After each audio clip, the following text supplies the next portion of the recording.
नमस्कार, मैं हूं आपके साथ अंकिता पाल। ब्रेकिंग की शुरुआत करते हैं। सोलन के औद्योगिक क्षेत्र बद्दी के झाड़ माजरे स्थित एनआर अरोमा उद्योग में भीषण अग्निकांड का उद्योग मंत्री हर्षवर्धन चौहान ने घटनास्थल का जायजा लिया। उद्योग मंत्री ने प्रशासन और पुलिस के अधिकारियों से मौजूदा स्थिति के बारे में जानकारी भी ली है।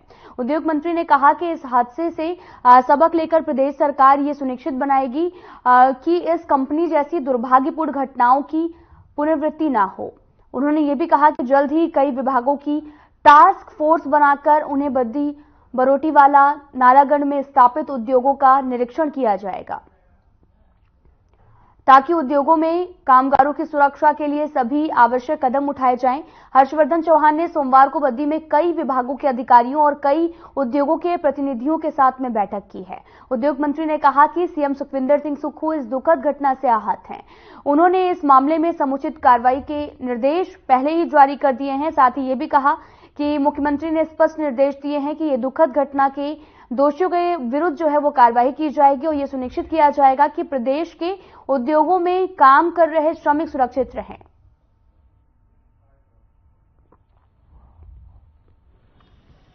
आज जो है हमने बद्दी में जो दुखद घटना हुई है जिसमें 5 लोगों की जान गई है, बहुत दुखद घटना है। आज हमने एक रिव्यू मीटिंग सभी डिपार्टमेंट के जो अधिकारी हैं उनकी रिव्यू मीटिंग रखी है, जिसमें से इंडस्ट्री डिपार्टमेंट के लोग थे, बीबीएनडी है, फायर है, लेबर है, पॉल्यूशन कंट्रोल बोर्ड है, एक्साइज है, सभी के जो उच्च अधिकारियों की मीटिंग हमने आज विस्तृत रूप से यहाँ रखी है। क्योंकि ये जो घटना हुई है बहुत दुखद घटना हुई है, ऐसी घटना नहीं होनी चाहिए थी। केवल पानी से थोड़ी बुझेगा, अब बहुत सारे केमिकल्स आप पानी फेंक रहे हो, पानी से तो वो और आग बढ़ रही है, जैसे आपने दुख देखा है। तो हमको लेटेस्ट टेक्नोलॉजी जो है फायर डिपार्टमेंट में भी यूज करने की जरूरत है। हमने एक और फैसला लिया है कि हम हर फैक्ट्री में मॉक ड्रिल करा करेंगे सर, रेगुलर बेसिस पे मॉक ड्रिल करेंगे और फायर डिपार्टमेंट जो है वो उनको मॉक ड्रिल और जो इस तरह के ट्रायल जो कराएंगे, ताकि अगर ऐसी घटनाएं हों, ऐसे हादसे हों तो उसमें कम से कम जो जान को जो है कैसे बचाया जा सकता है।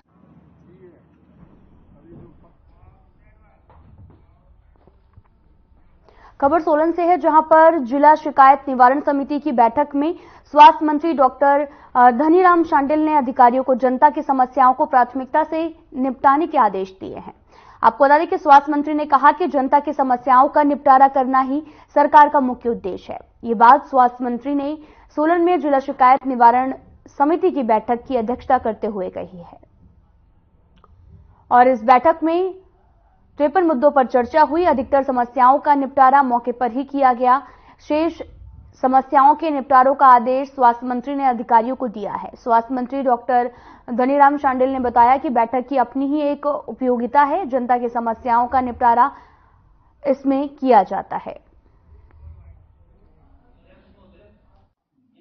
डिस्ट्रिक्ट ग्रीवेंसेस कमेटी की मीटिंग लगभग क्वार्टरली होती है और अवश्य है बहुत ही महत्वपूर्ण मुद्दे इसमें आते हैं, जिसमें स्वास्थ्य, शिक्षा और सड़क और दूसरी निर्माण कार्य जितने भी होते हैं और इस सब प्रकार की समस्याएं जो हमारे विकास के साथ संबंधित हैं या गांव में रखरखाव, पानी का ना मिलना, बिजली की उपलब्धता वगैरह वगैरह के बारे में ज़्यादा विषय आते हैं। इसमें हमारे साथ डीसी साहब ने बड़ी अच्छी मीटिंग कराई। हमारे विधायक महोदय आज के, बाकी किसी कारणवश दूसरे नहीं आ सके। कईयों की एंगेजमेंट हो जाती है, कहीं जाना पड़ जाता है बाहर। नगर निगम शिमला बजट की तैयारियों में जुट गया है और आपको बता दें कि कांग्रेस शासित नगर निगम शिमला का ये पहला बजट होगा जो फरवरी के अंतिम सप्ताह में पेश किया जाएगा। नगर निगम शिमला ने बजट के लिए शिमला के लोगों से सुझाव मांगे ताकि सुझावों के अनुरूप बजट का प्रावधान किया जा सके। साथ ही नगर निगम शिमला के मेयर सुरेंद्र चौहान ने यह भी कहा कि बजट को लेकर अधिकारियों के साथ बैठक की जा रही है। आम लोगों से बजट के लिए सुझाव मांगे गए हैं। बजट में शिमला शहर की मूलभूत समस्याओं, पानी, पार्किंग, स्वच्छता आदि अन्य चीजों की तरफ जो है वो फोकस किया जा रहा है।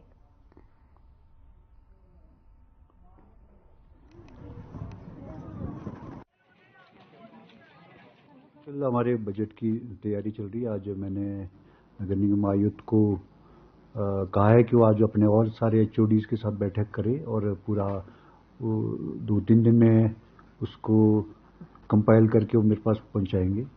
और आज कमिश्नर लेवल पे बैठक चल रही है, जिसको लेकर के हम बजट के लेकर और विभिन्न संस्थाओं और विभिन्न लोगों से, चाहे वो सीनियर सिटीजन है, पास्ट में रहे मेयर, डिप्टी मेयर या पार्षद है, जो भी शिमला के शहर के मुअज़्ज़िज़ लोग हैं, उन सबसे भी मुझे सलाह मिल रहा है। ये जो भी सुझाव मुझे प्राप्त हो रहे हैं उसको भी मैं। हिमाचल प्रदेश चिकित्सक अधिकारी संघ ने अपनी मांगों को लेकर सरकार के प्रति नाराजगी जताई है। आपको बता दें कि हिमाचल मेडिकल ऑफिसर एसोसिएशन के महासचिव विकास ठाकुर ने कहा कि चिकित्सकों की अग्रिम भर्ती के समय सरकार ने एनपीए बहाल करने का आश्वासन दिया था, लेकिन हाल ही में विशेषज्ञ चिकित्सकों की नियुक्ति के समय इसे वेतन से हटा दिया गया। उन्होंने कहा कि 3 अगस्त 2023 को जारी अधिसूचना के तहत विशेषज्ञों का वेतन 33,660 रुपए कर दिया गया, जबकि 27 जुलाई 2022 को विशेषज्ञों का वेतन 40,392 था। साथ ही उन्होंने यह भी कहा कि राज्य में विशेषज्ञ डॉक्टरों का पहले से ही अभाव है। मेडिकल ऑफिस एसोसिएशंस की जो यहाँ नूरपुर इकाई है, इसके साथ हमारी बैठक हुई है जो नूरपुर जोन है।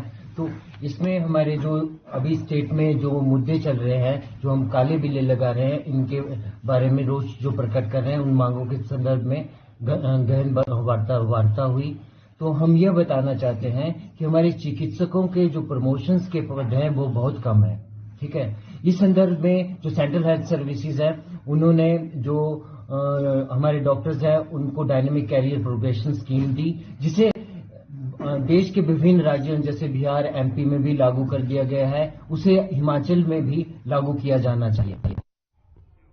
हिमाचल प्रदेश में बने फल उत्पादों की बिक्री के लिए आपको बता दें कि एचपीएमसी ने दिल्ली और जयपुर मेट्रो स्टेशन पर 97 आउटलेट्स जो हैं वो खोले गए हैं और Himachal Pradesh horticulture product marketing and processing corporation limited में हाल ही में फलों से उत्पादों को बनाने और मार्केटिंग के क्षेत्र में अभूतपूर्व प्रगति की है।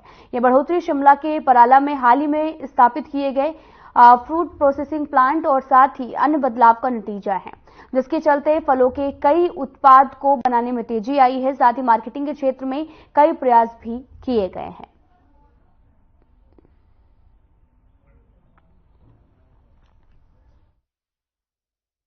मार्केटिंग एक जो बहुत ही इंपॉर्टेंट पहलू है एचपीएमसी के लिए, क्योंकि हम कई प्रकार की चीजें बनाते हैं। हम प्रोसेसिंग करते हैं एप्पल का, सिट्रस फ्रूट्स का, फिर और भी कई हम पल्प खरीदते हैं, उनका भी हम प्रोसेसिंग करके अलग अलग प्रकार की चीजें बनाते हैं। तो बहुत अच्छी अच्छी चीजें हमारे पास बनती है, जैसे एप्पल जूस कंसंट्रेट है, स्क्वैशीज है, जूसीज है, वाइन्स हम बनाते हैं, विनेगर है, साइडर है, और अचार भी है, जैम्स है, और भी कई प्रकार की चीजें हैं। तो उनकी मार्केटिंग चेन अच्छा होना जरूरी है, क्योंकि जो ये प्रोडक्ट है, ये अच्छा प्रोडक्ट जो हम बना रहे हैं, अगर वो यानी कि पूरे भारत के कोने कोने में जाए, पूरे विश्व के कोने कोने में जाए, तो हमारे को फायदा होगा। और ये बहुत ही अच्छी बात भी है कि एचपीएमसी का नाम, यानी कि पूरे इंडिया में जूस के नाम पर पहले एचपीएमसी का नाम जाना जाता था, उसी को हम रिवाइव करने की कोशिश कर रहे हैं। तो मार्केटिंग में अगर देखा जाए तो हमारा जो चैनल्स है, उसमें एक तो हमारे ऑफिस रहते हैं, हेडक्वार्टर है, जोनल ऑफिस है, फिर कोलकाता, दिल्ली, मुंबई, चेन्नई, इसमें हमारी ब्रांचेज है। वहां पर हमारे कोल्ड स्टोर्स है, वहां पर हमारी शॉप्स भी है। अगर हम टोटल देखें पूरे इंडिया में हिमाचल को जोड़कर, हमारे पास लगभग 147 शॉप्स जो है डिफरेंट उस जगह पर। खबर शिमला से है, जहां पर जुनगा में देर रात एक क्रशर साइट के पास में लैंडस्लाइड की घटना सामने आई, जिसमें मजदूरों की झोपड़ी चपेट में ढह गई और मलबे में दबने से 2 लोगों की मौत हो गई है, जबकि 5 लोग बच के निकले हैं। आपको बता दें कि घटना की सूचना मिलते ही बचाव कार्य के लिए पुलिस, अग्निशमन विभाग और साथ ही एसडीआरएफ और होमगार्ड की टीम मौके पर पहुंची। पुलिस और एसडीआरएफ की टीम ने अग्निशमन और होमगार्ड के जवानों के सहयोग से लगभग 1 घंटे के में आपको बता दें कि मृतकों के शवों को मलबे से बाहर निकालकर बरामद कर लिया है।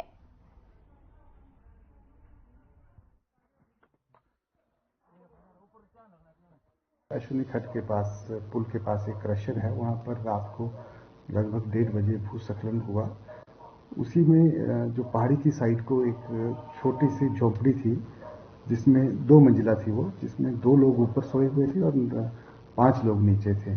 तो रात के 1:30 बजे के आसपास अचानक वो चट्टानें गिरने लगी, तो ऊपर की मंजिल में जो 2 सोए हुए थे, उनकी तो मौके पे ही मृत्यु हो गई और 5 लोग भाग निकले, वहां से बच निकले। और जैसे ही सूचना मिली, पुलिस को सबसे पहले सूचना मिली तो पुलिस के अधिकारी SHO ममता रघुवंशी और अमित ठाकुर जी DSP साहब पहले पहुंच गए थे। और जैसे साथ साथ ही हम लोग, मैं फिलहाल इस बुलेटिन में इतना ही। नमस्कार।